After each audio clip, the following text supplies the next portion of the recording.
और अमेरिका और ईरान में दूसरे दौर की वार्ता खत्म हो चुकी है। 4 घंटे तक चली इस वार्ता में यूरेनियम संवर्धन का पर कोई ठोस नतीजा नहीं निकल सका।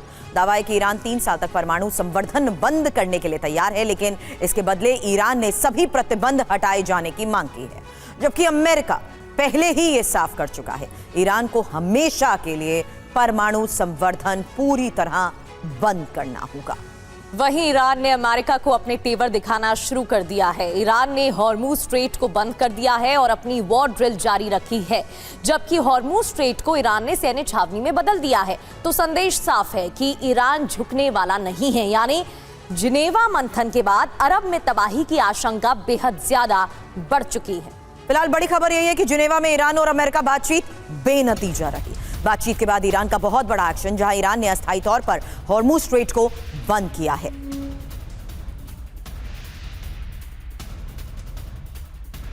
एक और बड़ी खबर, अमेरिका के खिलाफ ईरान की जंगी तैयारी। हॉर्मुज स्ट्रेट में ईरान का विध्वंसक सैन्य अभ्यास। ईरान ने हॉर्मुज स्ट्रेट के पास युद्ध अभ्यास किया है। ईरानी नौसेना अटैक वॉर ड्रिल कर रही है। इससे संदेश देने की कोशिश भी की जा रही है। एक तरफ जिनेवा में बातचीत, दूसरे दौर की बैठक हुई है 17 फरवरी को। इससे पहले 6 फरवरी को भी बातचीत हो चुकी है, लेकिन ईरानी नौसेना अटैक वॉर ड्रिल कर रही है।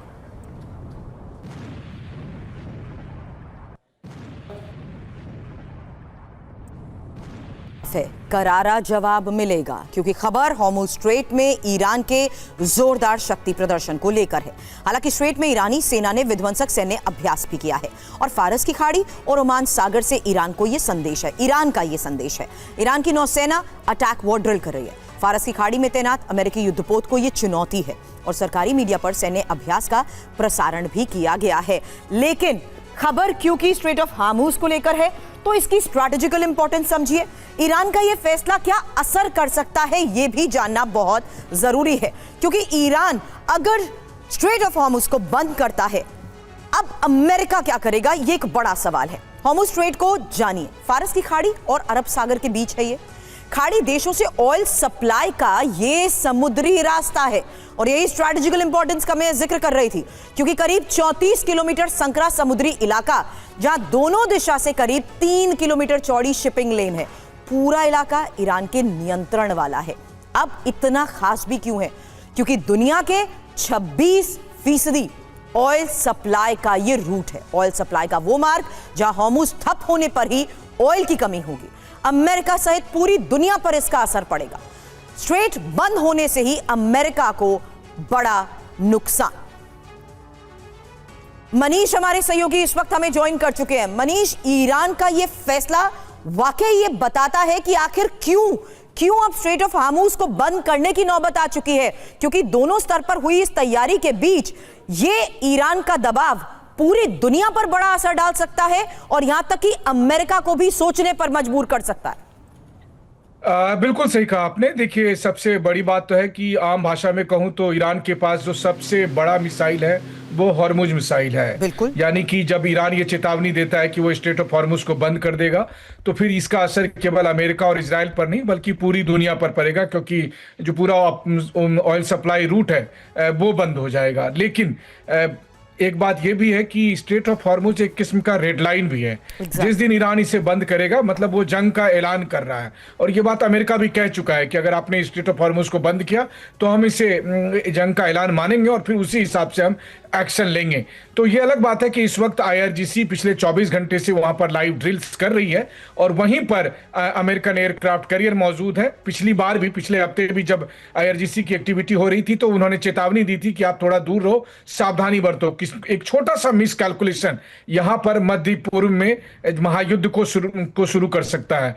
लेकिन हाँ, बात फिर वही है कि ईरान की तरफ से दरअसल ये संदेश देने की कोशिश है कि हम नेवी में भी कमजोर नहीं है और आपका जो भी बड़ा ब्यूटीफुल आर्मदा आया है उसके एयरक्राफ्ट कैरियर को हम निशाना बना सकते हैं। ये बात कल ईरान के सुप्रीम लीडर ने भी कहा है। तो कुल मिलाकर यही है कि ईरान हॉर्मुज के बहाने ये बताने की कोशिश में है कि यहाँ मेडिटेरेनियन सी या रेड सी से आपके एयरक्राफ्ट कैरियर बचकर नहीं जाएंगे अगर जंग हुआ तो। बिल्कुल दबाव बनाने की कोशिश मनीष यहाँ पर की जा रही है और अमेरिकी खतरे को देखते हुए दूसरी ओर ईरान की जंगी तैयारी भी तेज हो गई है। बड़ी खबर ये कि हॉर्मुज स्ट्रेट को ईरान ने सैन्य छावनी में तब्दील किया है। स्ट्रेट ऑफ हॉर्मुज के पास ईरान की सैन्य तैनाती की गई है। विवादित द्वीपों पर ईरान के विध्वंसक हथियार, drone, radar system, anti ship missile तैनात की गई हैं।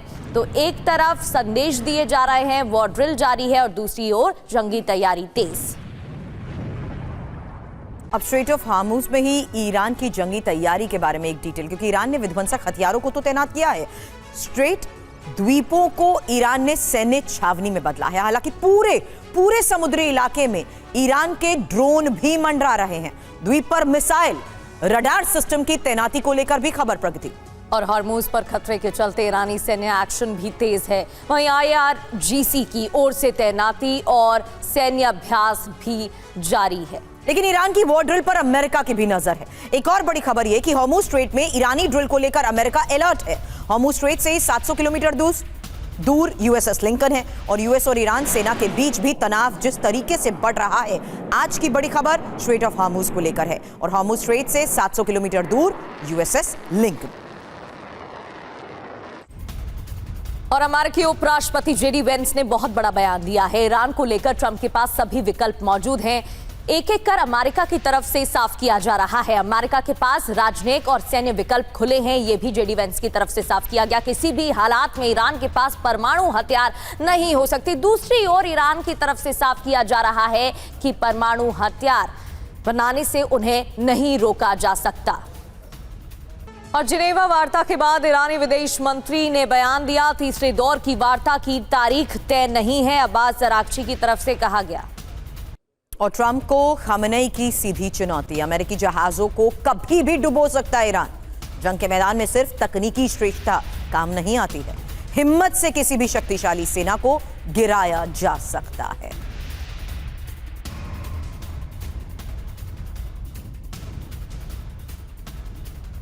अब खामेनेई की ट्रंप को यह सीधी चुनौती, खबर क्या है? क्योंकि समंदर में तबाह कर देंगे यूएस का वॉरशिप।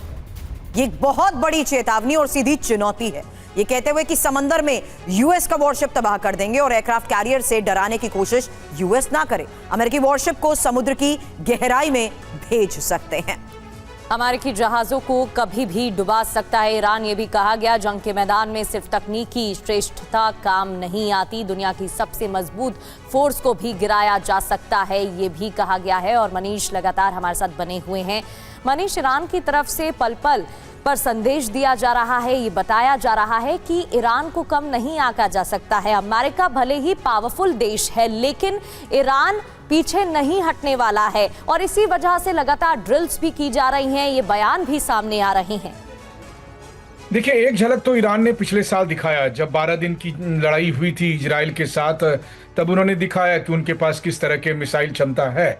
और अभी जो ईरान के सुप्रीम लीडर है, दरअसल अमेरिका को कहें तो एक तरह की आखिरी चेतावनी दे रहे हैं कि देखिए, ये बात सही है कि आपने कई एयरक्राफ्ट कैरियर, फाइटर जेट्स और तमाम जो एसेट्स हैं वो हमारे आसपास भेजा है घेराबंदी के लिए, लेकिन अगर हम कोशिश करेंगे तो हम आपके एयरक्राफ्ट कैरियर को समंदर में डुबा सकते हैं। और जरा कल्पना करिए कि अगर ऐसा हो गया तो फिर सुपर पावर की साख का क्या होगा।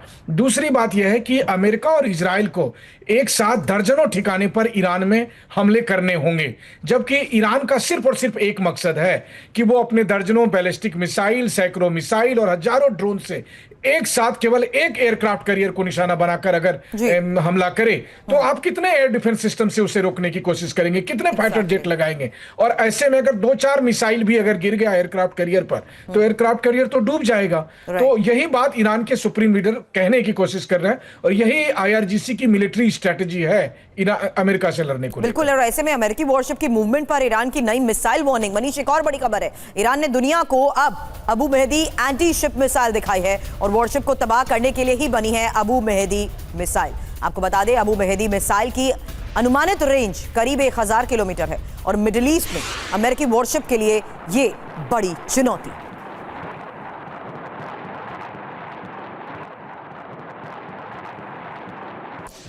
साफ है, ईरान तैयार है, अबू मेहदी से वॉर होगा। ईरान ने पहली बार दिखाई अपनी नई मिसाइल। जी हां, ईरान की anti ship missile Abu Mahdi warship तबाह करने वाली नई मिसाइल है ये। अबू मेहदी मिसाइल की रेंज कितनी है? करीब 1000 किलोमीटर। इसके अलावा यूएस एयरक्राफ्ट कैरियर की बात करें तो यूएस एयरक्राफ्ट कैरियर भी इसके टारगेट पर है। मनीष, इन तमाम चेतावनियों और इस शक्ति प्रदर्शन के बीच आज की खबर क्या है? क्या जो बातचीत हुई उसके जरिए कोई किसी को अगले दौर की बातचीत के लिए भी टेबल पर लाने के लिए राजी हो पाया? ये सवाल मैं आपसे इसलिए कर रही हूं क्योंकि इन तमाम चेतावनियों के बीच बात वहीं के वहीं अटकी हुई है। कुछ भी हल निकलकर सामने नहीं आ रहा है और युद्ध के इस बजते सायरन के बीच में क्या अभी भी स्कोप ऑफ डायलॉग बचा है? देखिए, अगर मैं कहूं कि कल की तुलना में आज स्थिति ज्यादा गंभीर हो गई है, वो इसलिए क्योंकि कल लगभग 3.5 घंटे बातचीत हुई थी जिसमें दोनों पक्ष केवल कागज में लिखकर एक दूसरे को दे रहे थे और फिर फाइनली ये सहमति बनी कि ठीक है, हम आगे भी बैठेंगे। लेकिन अमेरिकन साइड ने कल के पूरे बातचीत का नतीजा ये निकाला कि ईरान किसी भी कीमत पर एक भी शर्त हमारा मानने को तैयार नहीं है। बल्कि अमेरिकन साइड का तो रिस्पांस था कि एक्शन लेना तो छोड़ो, ईरानियन सुनने तक को तैयार नहीं है। तो जब सुनने को तैयार नहीं है तो उन्हें लग रहा है कि बातचीत से कुछ हल नहीं निकलेगा। इसीलिए अमेरिका ने इजराइल से कहा कि आप तैयारी कर लो, जंग ही हमारा आखिरी विकल्प है। लेकिन हाँ, दोनों पक्षों में ये इस बात की सहमति हुई है कि हम आगे फिर मिलेंगे। तो अब देखिए, पहले मिलने की मुलाकात होती है या पहले जंग शुरू हो जाती है, बस यही बात है। शुक्रिया मनीष, पूरी जानकारी के लिए आपका।